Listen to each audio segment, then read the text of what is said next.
육체 노동을 직업으로 삼는 집사님이 있었습니다. 이분은 날마다 몸 쓰는 일을 하느라 피곤했지만 매일 빠지지 않고 새벽 기도회에 참석했습니다.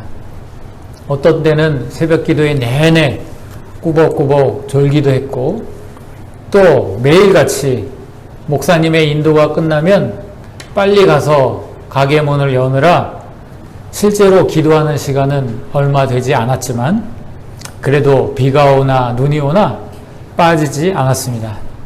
이 집사님은 생각했습니다. 아니, 아무개 장로, 아무개 권사는 왜 새벽 기도도 안 나오는 거야?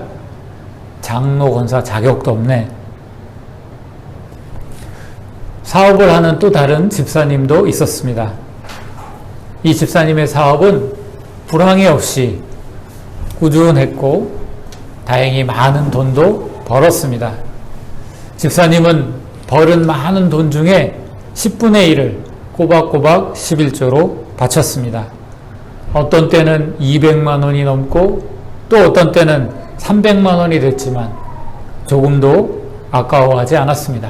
집사님은 생각했습니다. 내가 이 정도로 11조를 하니까 다른 사람들보다는 낫겠지. 하나님께서도 좋아하실 거야. 새벽 기도를 꾸준히 하는 일, 11조를 꼬박꼬박 바치는 일, 모두 가치 있고 귀한 일입니다. 하지만 그 일들이 다른 사람들을 평가하는 수단이 되거나 자기 자랑의 근거가 되는 순간 그것들은 가치를 잃어버리고 도리어 걸림돌이 되고 맙니다. 왜냐하면 그리스도인인 우리는 자신의 무엇이 아니라 예수님으로 사는 자들이기 때문입니다. 우리는 우리를 위해 예수님이 하신 일들을 믿고 예수님이 지금 우리 안에서 행하시는 일에 자신을 맡기며 예수님이 우리에게 장차 가져오실 일들을 소망하는 자들입니다. 갈라디아 교회에 문제가 생겼어요. 교회에 사람들에게 잘못된 복음과 잘못된 믿음을 가르치는 사람들이 들어온 겁니다. 교인들은 혼란에 빠지고 잘못된 믿음을 따르기 시작했습니다. 사도 바울은 이 소식을 듣고는 위기의식을 느꼈습니다. 그래서 단호하게 그들이 잘못되었다라는 것을 지적하면서 복음의 핵심, 믿음의 정수를 다시 한번 가르칩니다. 그 내용이 오늘 우리가 읽은 본문 내용입니다. 오늘 본문에 나오는 복음의 핵심, 믿음의 정수란 무엇입니까? 우리 그리스도인들은 율법이 아니라 은혜로 사는 사람들이다. 바로 이것입니다. 잘못된 믿음을 가르치는 자들은 그리스도인들도 할례를 받아야 하고 율법의 규정들을 다 지켜야 된다고 가르쳤습니다. 바울 사도는 이에 대해서 분명히 잘못됐다고 말합니다. 예수 그리스도께서 십자가에서 돌아가심으로 더 이상 율법의 규정을 지키는 그 모든 것이 무의미해졌고 예수 십자가의 이 은혜를 믿는 자들은 그 은혜만으로 하나님 앞에 충분한 자들이 되었다. 이게 바로 바울 사도가 목소리를 높여서 이야기하는 내용입니다. 어떤 목사님이 위기에 빠진 10대 소녀들을 수용하는 사회복지시설에 둥회를 인도하러 간 적이 있습니다. 100명이 가까운 소녀들이 찬양하고 뜨겁게 기도하면서 목사님 보기에 부흥회 아직 말씀 증거도 안 했는데 이미 다 은혜를 충만히 받은, 다 이미 부흥이 된 것 같은 그런 모습이었다는 겁니다. 그런데 이 목사님이 말씀을 전하기 전에 기도를 하는데 마음 가운데 이런 마음이 드는 겁니다. 저들이 하나님의 사랑을 진짜 믿는지 확인해 봐야겠다. 그래서 목사님이 말씀을 전하기 전에 그들에게 물어봅니다. 여러분 중에 하나님께서 정말 여러분을 사랑한다는 사실이 믿어지지 않는 사람이 있습니까? 그렇다면 손을 들어 보십시오. 그러자 제일 앞에 앉은 아이가 손을 듭니다. 그리고 이어서 그 뒤에 소녀들이 손을 들기 시작합니다. 나중에는 그 자리에 있는 100여 명의 소녀들 전부가 다 손을 들더라는 겁니다. 왜 그들이 하나님의 사랑을 믿지 못할까요? 그들은 자신들의 망가진 인생, 불행한 가정 형편을 보면서 자신들이 하나님의 사랑을 받을 만한 존재가 못 된다. 이렇게 생각한 겁니다. 찬양을 뜨겁게 부르고 기도를 그렇게 열심히 하지만 하나님의 사랑에 대한 확신, 믿음은 없었던 것입니다. 여러분, 우리도 마찬가지 아닙니까? 우리가 왜 예수님의 은혜를 이야기하고 예수님의 은혜를 들었음에도 불구하고 진짜 예수님의 은혜에 따라 살지 못합니까? 믿어지지 않기 때문입니다. 왜요? 우리 자신을 보면 부족함이 보이기 때문이죠. 하나님이 과연 나 같은 사람에게도 은혜를 베푸실까? 예수님의 십자가의 그 은혜가 나같이 이렇게 못된, 나같이 이렇게 부족한, 나같이 이렇게 형편없는 자에게도 해당되는 것일까? 믿어지지가 않는 겁니다. 과연 그럴까? 에이, 아닐 거야. 나는 아닐 거야. 이 모습으로는 부족해. 이 모습으로는 충분치 않아. 그래서 은혜가 아니라 나의 무엇을 선택하게 되는 겁니다. 할례를 받고 율법을 지켜야 된다고 가르치는 자들, 그들의 마음 가운데 무엇이 있습니까? 자기 자신에 대한 부족함의 인식, 그리고 하나님의 은혜가 충분하다는 것을 의심하는 마음이 있는 것입니다. 사랑하는 여러분, 하지만 오늘 말씀은 우리에게 분명히 이야기해 줍니다.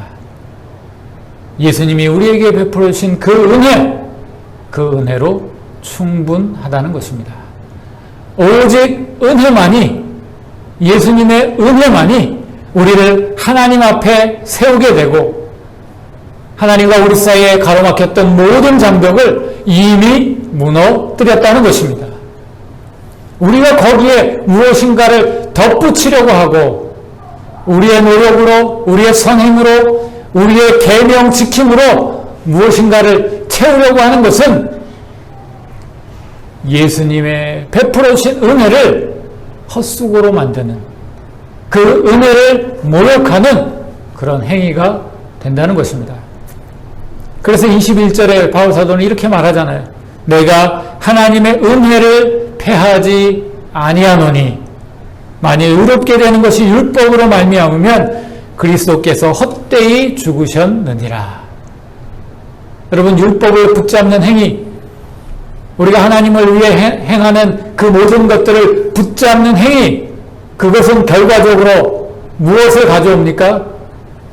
예수님의 십자가 사역을 모욕하고 그것을 폐하고 그것을 무가치한 것으로 만드는 행위가 된다는 것입니다. 사랑하는 여러분, 우리가 훌륭했기 때문에, 우리가 자격이 있었기 때문에, 우리가 그럴만 했기 때문에 예수님께서 우리를 위해 죽으신 것이 아닙니다. 자격 없고 우리는 아무 조건이 없지만 오직 은혜로 예수님께서 우리를 위해 죽으셨습니다. 그리고 예수님의 그 십자가의 죽음이 우리를 하나님께로 인도했고 하나님 앞에 우리를 세웠으며 하나님의 자녀가 되도록 만들어 주신 것입니다. 여러분, 이 사실을 믿으실 수 있길 바랍니다. 이 사실을 주장하실 수 있기를 바랍니다. 그리고 이 사실에 근거해서 여러분의 하루하루를 살아가실 수 있기를 바랍니다. 신앙생활하는 분들 가운데 많은 분들이 스스로의 부족함을 호소하면서 동시에 반대로 다른 사람의 부족함을 지적하고 내가 너보다 낫다 이렇게 생각하는 것으로 스스로의 위안을 삼는 그런 분들이 있습니다. 이 마음은 사실 다른 마음이 아닙니다. 다른 사람의 부족함을 지적하고 내가 너보다 낫다라고 주장하는 이 마음 가운데도 하나님의 은혜를 은혜되게 하지 못하는, 하나님의 은혜를 온전히 받지 못하는 불신앙이 자리 잡고 있는 것입니다. 내가 너보다 나아, 내가 훌륭해, 나는 이거 하잖아, 나는 이것도 했잖아, 나는 이런 사람이잖아, 이렇게 우리가 주장할 때 역시 그 주장도 예수님의 십자가의 은혜를 가로막는 주장이 되는 것입니다. 여러분, 우리가 기억해야 될 사실이 한 가지 있습니다. 예수님이 우리를 위해 십자가에 돌아가신 이 과거의 일이 지금 그리스도인으로 살아가는 현재의 나의 삶과 밀접하게 관계가 있다라는 사실을 우리는 기억해야 된다는 것입니다. 어떤 관계가 있습니까? 예수님이 우리를 위해 죽으셨기 때문에 우리는 이제 더 이상 나 자신이 아니라 예수로 산다라는 이런 결론이 도출되게 된다는 것입니다. 오늘 본문 20절에 바울사도가 이렇게 고백하고 있습니다. 내가 그리스도와 함께 십자가에 못 박혔나니 그런즉 이제는 내가 사는 것이 아니요 오직 내 안에 그리스도께서 사시는 것이라. 이제 내가 육체 가운데 사는 것은 나를 사랑하사 나를 위하여 자기 자신을 버리신 하나님의 아들을 믿는 믿음 안에서 사는 것이라. 바울사도는 지금 뭐라고 고백하고 있습니까? 나는 더 이상 나로 살지 않는다고 고백하고 있습니다. 그럼 누구로 삽니까? 그리스도로 산다는 것입니다. 여러분, 나로 살지 않고 그리스도로 산다, 이 말이 무슨 의미일까요? 나로 살지 않고 그리스도로 산다는 말은 우리의 자아, 우리의 욕심, 우리 자신을 예수님께 드린다는 말입니다. 우리는 우리의 소망을 품고 우리의 욕심에 따라 우리 인생의 계획에 따라 그렇게 살아가는 존재가 더 이상 아니라는 겁니다. 우리는 우리의 자아 전체를 예수 그리스도께 완전히 드리는 자들이라는 겁니다. 그리고 예수님께서는 받으신 그 자아를 예수님의 자아, 예수님의 생명, 예수님의 것으로 바꿔서 우리 안에 선물해 주신다는 것입니다. 여러분, 이 작업이 날마다 이루어지는 사람, 그 사람을 그리스도인이라고 말할 수 있는 것입니다. 우리가 왜 예수를 믿느라 하고 복음을 안다고 하고 하나님의 은혜를 믿는다고 하면서도 왜 끊임없이 넘어지고 율법을 따라 살아가고 왜 열등감에 사로잡히고 다른 사람을 정죄하는 자리에 서게 될까요? 날마다 내가 죽고 예수로 사는 것이 없기 때문입니다. 여러분, 제가 뭐라고 말했습니까? 날마다라고 말씀드렸습니다. 우리가 예수님께 우리의 자아를 드리는 이것은 예수를 믿는 그 한순간에 이루어졌다고 끝나는 작업이 아니라는 것입니다. 우리는 이 작업을 매일 우리가 눈 뜨는 그 순간 다시금 반복하고 확인하고 거듭해야 되는 것입니다. 여러분, 우리가 매일 기도하는 것, 새벽 기도에 가는 것, 그것의 가치는 그 기도의 시간이 바로 이 작업을 할 때에만 의미가 있는 겁니다. 안타깝게도 한국교회의 새벽기도, 우리가 드리는 기도는 상당 부분 이 작업과는 거리가 먼 경우가 많습니다. 여러분 매일 일어나서 기도하시고 새벽기도에 가서 기도하실 때 뭘 가지고 기도하십니까? 여러분이 원하는 무엇, 여러분의 소원을 구하는 그 기도만 열심히 하고 계시지는 않습니까? 그 간구가 잘못된 것은 아니지만 그것보다 더 앞서서 반드시 있어야 될 것이 있습니다. 그게 무엇입니까? 여러분의 자아를 예수님께 드리는 작업입니다. 우리가 눈을 뜨면 즉각적으로 우리 안에는 우리의 욕망이 움직이죠. 하루의 소원, 내가 바라는 것, 내가 하기를 원하는 것, 내 마음의 불만, 이런 것들이 우리를 사로잡습니다. 우리는 이 모든 것을 다 몰아내고 예수님께 우리 자신을 드려야 되는 겁니다. 주님, 오늘도 하루를 허락해 주셨습니다. 제 자신을 주님께 드립니다. 제 욕망, 제 소원, 제가 좋아하는 것, 제가 싫어하는 것 모조리 다 빼지 않고 주님께 드립니다.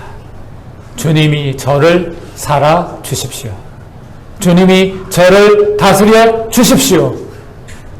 우리가 이렇게 주님께 우리 자신을 드릴 때에 예수님의 생명이 우리 안에 역사하게 되고, 우리가 사는 것이 아닌 우리 주님이 사는 일이 현실로, 실제로 우리 삶 가운데 시작되게 되는 것입니다.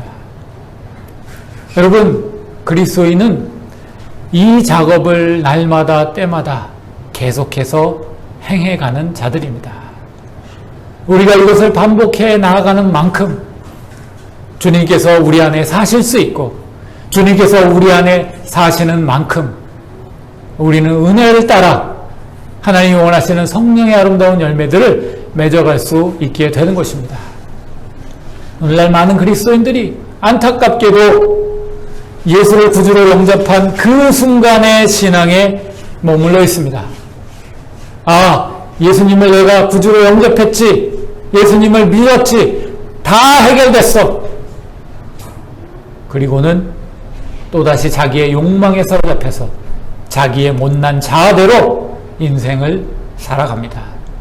여기에 그리스도인의 실패가 있고, 여기에 믿는 자의 넘어짐이 있는 것입니다.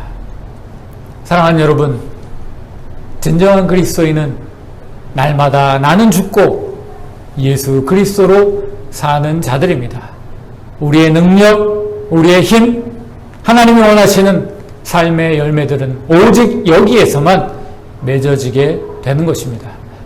우리가 율법이 아니라 하나님의 은혜에 기대서 살아갈 때에 하나님이 기대하시는 온전한 교회됨, 온전한 그리스도됨이 우리 모두의 삶 가운데 맺혀지게 될 것입니다. 이러한 삶을 꿈꾸고 이러한 삶을 결단하며 이러한 삶의 길을 걸어가시는 한 주의 모든 성도들 되시기를 주님의 이름으로 축복합니다. 기도하겠습니다.